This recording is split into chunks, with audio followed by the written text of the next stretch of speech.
আসসালামু আলাইকুম ওয়ারহমাতুল্লাহ। পুত্রকে কোলে তুলে নিয়ে হাজেরা সেই দিন যদি ইব্রাহিম আলাইসাল্লামের হাতে তার পুত্র জবাই হয়ে যেত, তাহলে দুনিয়ার সমস্ত মুসলমানের জন্য ওয়াজিব হয়ে যেত প্রথম সন্তান কোরবানি করা। ইব্রাহিম আলাইসাল্লাম আল্লাহ পাকের অদৃশ্য বাণী শুনলেন যে, হে ইব্রাহিম, তুমি দুঃখ করো না, আমার পরীক্ষায় তুমি উত্তীর্ণ হয়েছ।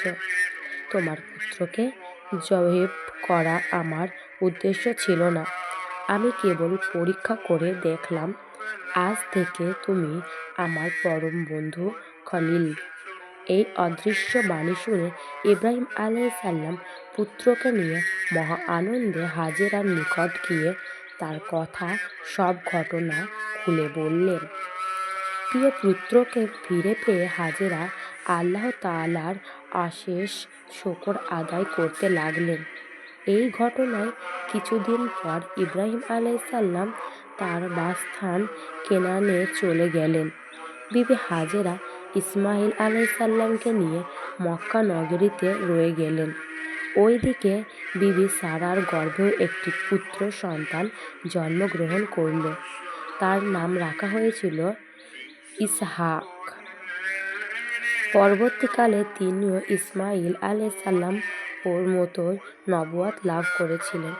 বিবি হাজেরা নির্বাসিত জীবনে নির্জন মরু প্রান্তরে শিশুপুত্র ইসমাইলকে সহ চরম দুঃখের সাগরে ভাসছিলেন।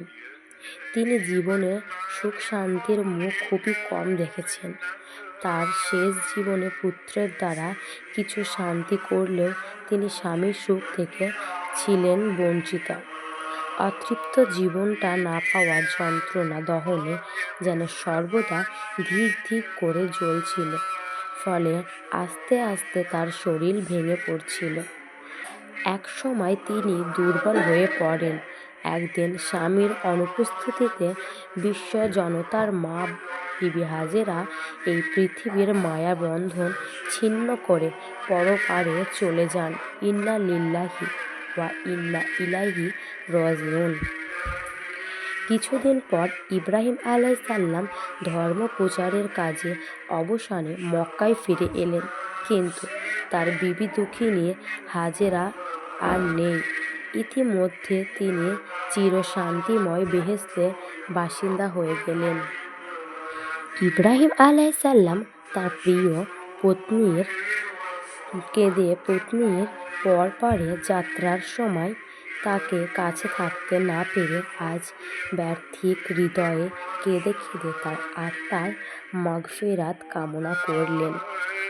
ইব্রাহিম আলাইসাল্লাম তার পুত্র ইসমাইলকে নিয়ে কাবা ঘরের মেরামত করছিলেন।